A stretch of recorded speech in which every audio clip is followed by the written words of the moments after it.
Hello YouTubers, I'm going to walk you through how I built this A-frame for SlackLine. I'm pretty new to slacklining, so what I did was I got a kit that goes between trees, but I wanted to put something more permanent in my yard. So I went online and I found a bunch of images, but not very much details. One website had some details and I used those for a model. And then what I'm going to do now is walk you through what I learned to fine-tune that. So here's one of the finished products. And what I did is I started off with 5 2x4s and I cut them up. So I took one of them and I cut it in two right in half, so it's 48 inches a piece, which is this right here, this piece. And I took another one for each side and I cut it to 44 inches. I saw that in several lengths and it looks like it works pretty well. And then what I did was I clamped those together and I did 3 holes 12 inches apart at 5/8 inch, and I got 3 hex bolts to go through those. And you'll see the hex bolts, I put them there to make sure they lined up. And then what I did was I took some of the scrap from those and a couple other pieces that I had, and I cut up 7 3-inch pieces. And those are the ones that go up and down. And this last piece right here, I haven't cut it yet. That's for the side.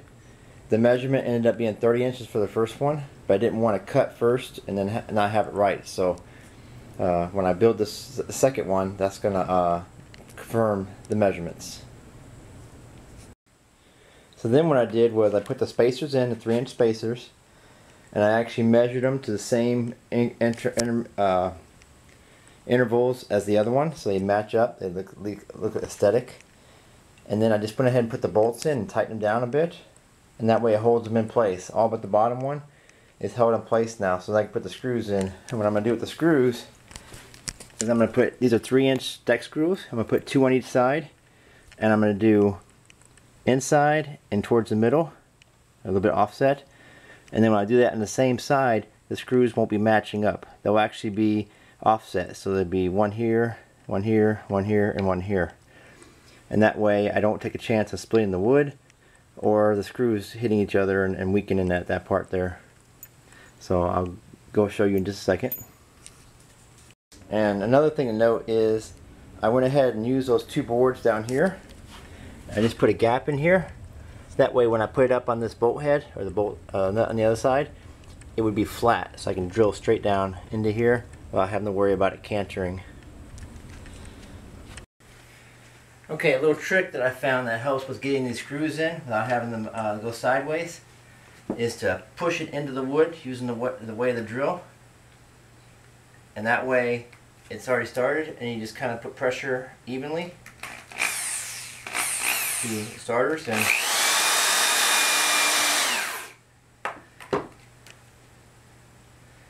so it's just push it in. Get that little the edge started, and then a couple little, there it goes, and that one turns slightly, which is okay. I won't put that in all the way. I'll wait for the second one to go in.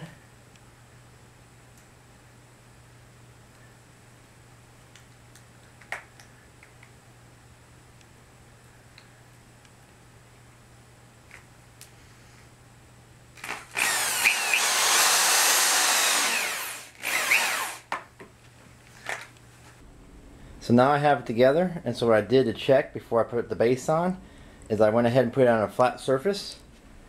I put a level on there, and you can see it's just right on the money. The other one was just a little bit off. I had to take a hair off of one of the legs, but just to make sure that it is correct, it's straight up and down.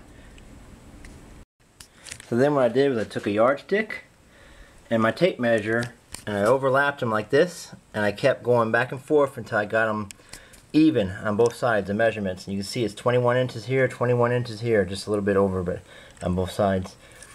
But that's the way. We're 48 inches, and then 3 inches, 2x4s, and the bolts hold them together. So it ended up being exactly 21 inches, and then I checked to make sure it's pretty square. So you see there's a right angle there, so it's got a good symmetry. And then what I did, because it's so difficult to screw in sideways because you got no leverage, I went ahead and just carefully got the top 2 in, like this. You could also mark them and do a couple other things, but I just went ahead and got the top 2 in.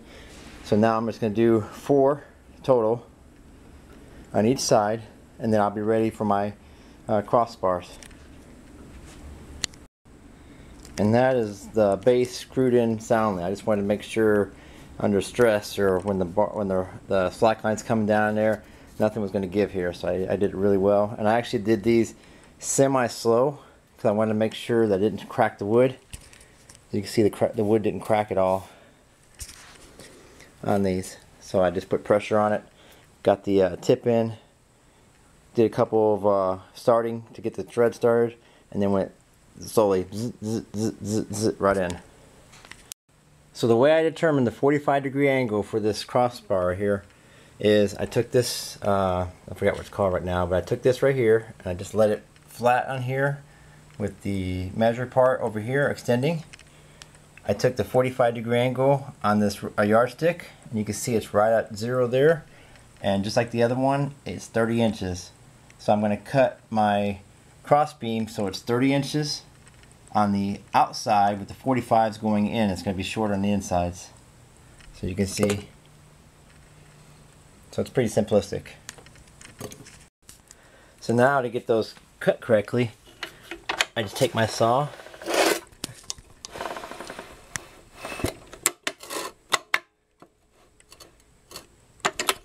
put it at 45, set up the pieces,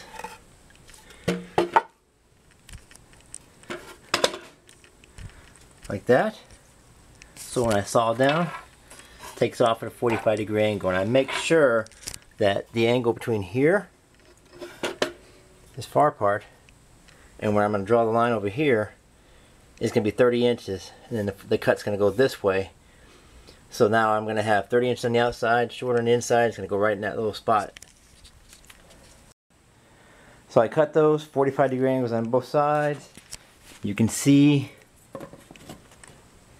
it's exactly 30 inches. And it fits perfectly, both of them. So now all I have to do is stand it up, drill these in, and the way I'm going to do it is I'm going to put the drill, the screws, so they go the largest part right here and the largest part right here. So it's going to be right here, and I'm going to do 3 across here, alright, right here, I'm going to do 3 across here, same thing, it's going to be right here, and 3 across here, and now it'll look like that. And they're attached. A little note, I put one in the bottom here, and then one in the top up here, that way I kept the alignment. And this one will jump up, move when it hits the other wood. It will move a little bit. You see the little gap there? Nothing much, not a big deal. But and then I put the other 2 on each side. So there is the finished product. Now I have both sides, and I'll attach a video of us using it too. And for the materials wise, just a recap, it's 5 2x4x8s. One of them you're going to cut to get the 2 bottom pieces, 48 inches a piece. That's the 2 bottom ones. 2 of them you're going to cut, I cut 44 inches on these top 2 right here. So one will be here, and you're going to have 6-inch pieces left over, and then you can make a couple of these out of that. Same over here. Cut 1 1/2, 2 44s. And then when it's all together, it takes one of these for one of these, and you're going to have a piece left over, and then it goes on there. So that's your 4th one, and your 5th one is that last piece, and you can cut some of these small pieces out of it too. You'll have enough room for it. So 5 pieces, and then these are 5/8 by 7-inch hex bolts. Don't get the carriage bolts because they have the screws right here, which will tear up your slack line. With the washers and the locking nut. It has a little rubber piece inside here. So, and I'll tighten this up a little bit more. So once it's locked in there, vibrations and everything else won't let it come undone. If not, you would need a longer one and do a double screw on the end of it, or double bolt. And I had 3 of those. And the dimensions are, this one is down 4 inches from the top, and then the rest of them are 12-inch and 12-inch, and that's all I did. So it's 12, 24, 36 down, or 12, 24. So hope you enjoyed it, hope it helps you out, and we'll talk to you later. And here's the final product. I was playing with the angles to put this one over here, because when you get in the middle it kind of pulls it forward. That's a little bit extreme, but it kind of works. The only thing I found is I don't think that bottom one's going to be much use, and hindsight I probably would have made it going ahead and cut it 48 inches on the both and made it all three of those a little bit higher, and that would have been a better adjustment. But besides that, it's working like a charm. Hope you got something out of this. Enjoy.